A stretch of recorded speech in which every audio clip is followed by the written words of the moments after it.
Hello and welcome to another video on English grammar. Today we're gonna learn, I think today's video is in Urdu and English as well. Yeah, so आज की video Urdu में है. आज हम 7 इस्तेमाल सीखेंगे preposition on के, और ये पहला पार्ट है, दूसरा पार्ट बहुत जल्द अपलोड होगा. चलिए देखते हैं पहला इस्तेमाल क्या है. Usage number 1. Attached to, suspended from or being held by something else.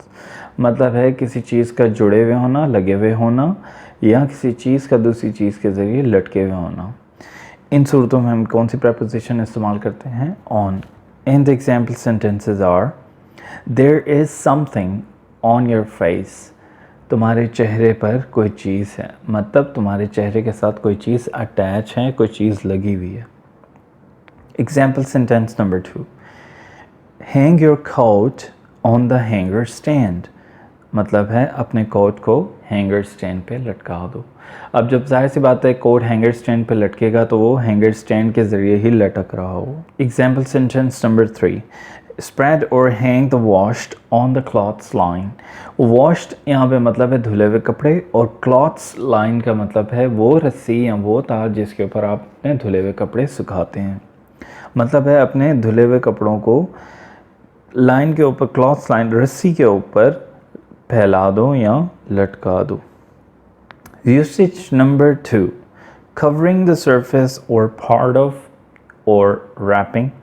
मतलब है किसी चीज़ का ढके हुआ होना, या किसी चीज़ का आधा ढके हुए होना, या किसी चीज़ का लिपटे हुए होना. जब इस तरह की हम बात करते हैं तो हम preposition on इस्तेमाल करते हैं. In the example sentences are: put on a nice T shirt. इसका मतलब एक अच्छी टी शर्ट पहन लो. जाहिर सी बात है अगर आप अपने जिस्म के ऊपर कोई टी शर्ट पहनते हैं तो आपका जिस्म कवर हो जाएगा, ढक जाएगा. Example sentence number 2. Place the lid on the bowl. फ़र्ज़ करें एक कटोरा पड़ा हुआ है, उसके ऊपर कुछ भी नहीं है, मैं कहता हूँ place the lid on the bowl. इसका मतलब है एक ढक्कन बाउल के ऊपर रख दो. अब जब ढक्कन बाउल के ऊपर रखेंगे तो इसका जो ऊपर वाला हिस्सा है वो ढक जाएगा. Example sentence number 3. Put foil on the grilled chicken and then keep it in the lunch box. मतलब है ग्रिल्ड चिकन को लपेट दो फॉयल में और फिर उसके बाद उसको लंच बॉक्स में रख दो. Usage number 3. to indicate source of energy or power or agency. जब हम इशारा दे रहे हों कि एक चीज़ किसी दूसरी तवानाई के ज़रिए चलती है तो हम on इस्तेमाल करते हैं. In the example sentences, they have bought a fan that runs on solar energy. मतलब है उन्होंने एक पंखा ख़रीदा है जो शमसी तवानाई पे चलता है या शमसी तवानाई के ज़रिए चलता. Example sentence number 2. Wait, I'm talking on the phone.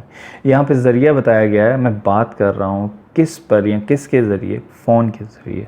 सब्र करो, मैं फ़ोन पे बात कर रहा हूँ. Usage number 4.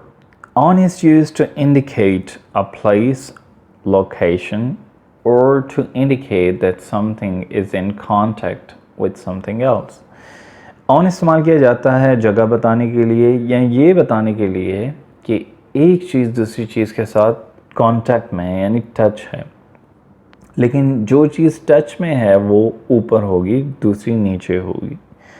Let's have a few example sentences. He lives on MA Jinnah road. वो MA जिना रोड पर रहता है. यहाँ पे जगह बताई जा रही है. Example sentence number 2. Your pen is on the table. यहाँ पे बताया जा रहा है आपका पेन टेबल पर है.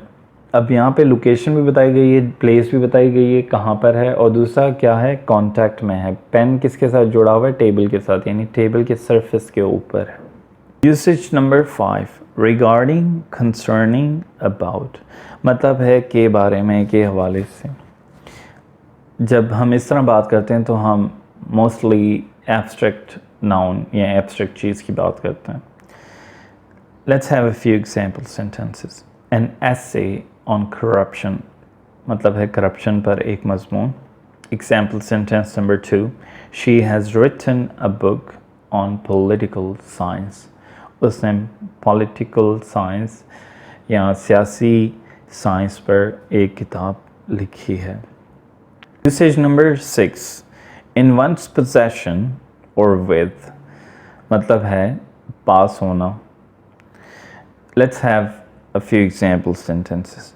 Do you have some money on you? मतलब है क्या तुम्हारे पास कुछ पैसे हैं. Example sentence number 2. Do you have any identification on you? मतलब है क्या तुम्हारे पास तुम्हारी कोई शनाख्त है. Usage number 7. When referring to time or occasion, जब हम वक्त का, दिन का या किसी ख़ास मौके का हवाला दे रहे हों या किसी ख़ास मौके की या किसी ख़ास वक्त की बात कर रहे हों. Let's have a couple of example sentences. We are open on Sunday.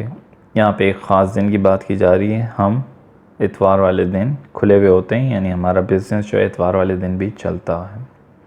Example sentence number 2. I went to meet my distant relative on the second day of Eid.